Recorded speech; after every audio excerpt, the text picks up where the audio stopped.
and so the way I describe it is that we top and tail things. So we fund lots of campaigning organisations that are campaigning against sort of broken systems, and then at the bottom end we're sort of trying to fund innovation and the new models that will hopefully improve things for the future. So so I was asked to talk about how social enterprise can be a powerful force for filling gaps in the provision in society.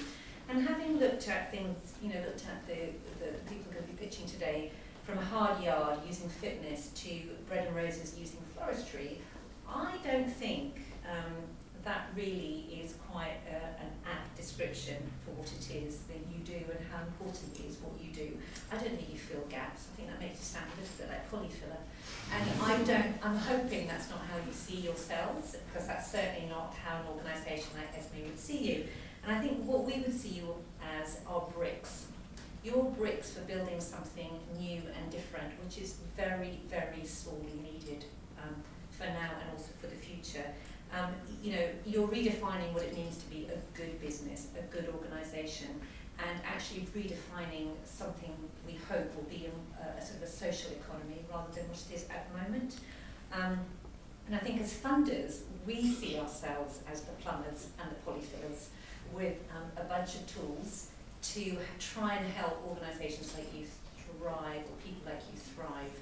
And the impact isn't ours. We don't generate impact. The attribution isn't ours. The best that we can do is really try and find you and help you try and change these broken systems and actually build something better. And what I thought I'd do is give some examples of sort of organisations that have been where you are now and who have kind of succeeded, and what some of the attributes are that we see that helps them get there. And so an example is, I don't know if people, they've been around for quite a long time, but they're called the Incredible Edibles.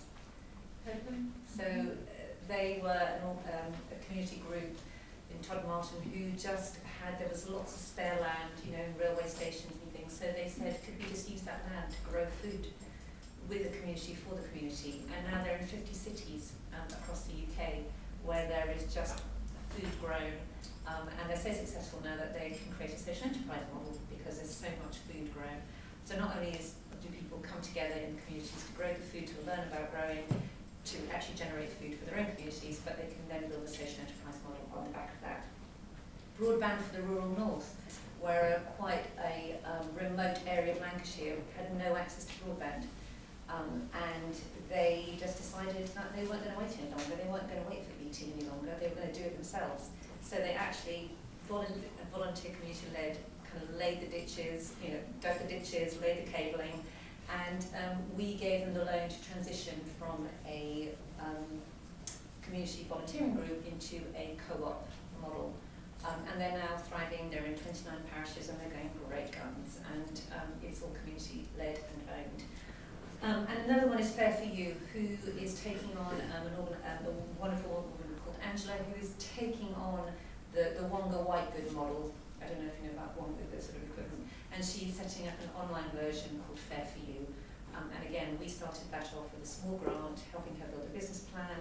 Then we gave some social investment, and actually now she's actually up and running and going. And finally, Spice in Hull, which is a community currency, online community currency model, which again is now really, really thriving. And the hallmarks for all of those, I would say, come down to three things. One is no matter what happens, they are never ever distracted from what their core mission is. They are absolutely entirely focused on impact and mission. The second thing is that actually the user voice, the service user, the beneficiary is absolutely in there. They're in the design, they're often in the ownership model, they are absolutely in the DNA of that organisation. And thirdly, they have great people running it, people like you. And the thing that I would say more than anything is that you matter hugely. And I'm quite often asked about what leadership for the future looks like, and I always say it doesn't look like people like me. It doesn't look like people like me, it looks like people like you. And so I think you need to carry on chatting about this stuff. You need to carry on making a big noise about the changes that that you want to make, and demand of organisations like us that we support you in doing that. Thank you very much.